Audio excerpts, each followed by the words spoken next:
Hiranandani from University of Illinois. Hi, I'm Gaurush. I'm going to present Clustered Monotone Transforms for Rating Factorization. So typically recommendation systems ask you have a fixed rating scale. For example, IMDb will ask you to rate items from 1 to 10, and similarly Goodreads will ask you to rate items from 1 to 5. But users have like different styles of likes and dislikes. For example, some can be extremists in the sense that if they like an item, they will like it a lot, and if they dislike it, then they will not like it at all, very much. And then some users can be moderate in the sense that so each item appeals to them similarly. So what I mean to say is like every user might have like different rating scale, intrinsic rating scales. Like for example, -100, 200, or maybe like 10 to 15 or -2 to 2.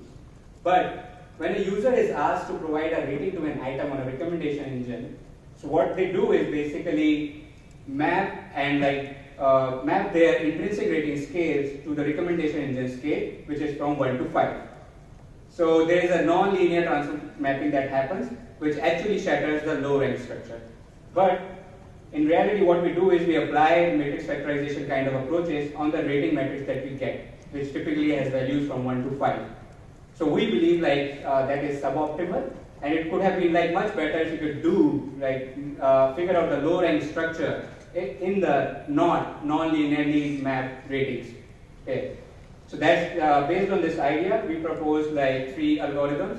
One we call it like the variants are 1 CMTRF. What we're trying to do here is basically the C is my any Brigman divergence. So for simplicity, assume it's a square loss.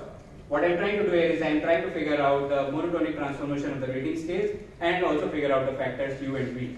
So given U and V, what I'm trying to do is like if I just need to figure out the monotonic transformation of the rating scales, here, then that problem becomes similar to isotonic regression, and in order to solve that, we use power, which is Poole, adjacent violators algorithm. And once you figure out the monotonic transformation of the rating scales, you figure out the factors U and V.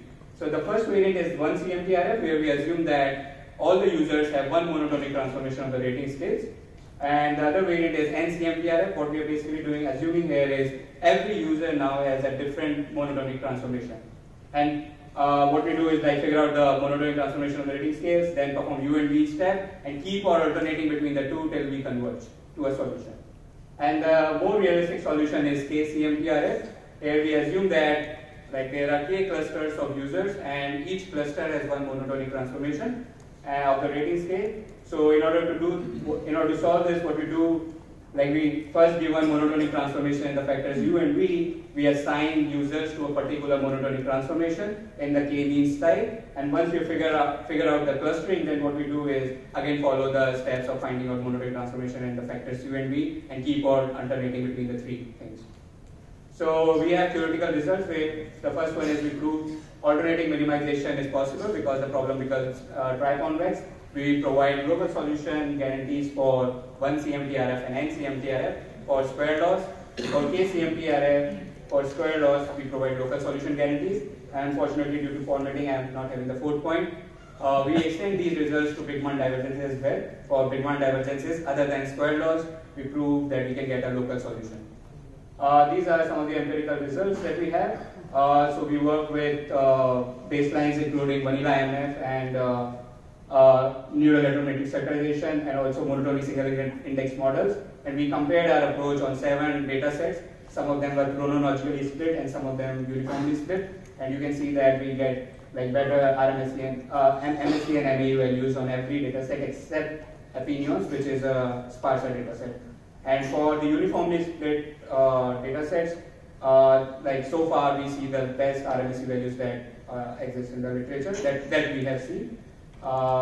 And that's it. So CMTRF is basically an approach which helps you to do a regression up to unknown monotone transforms for unknown population segments. So it can be applied to other domains as well, and recommendation engines is like one prime domain familiar to the audience. So these are the results for the recommendation engines. Thank you.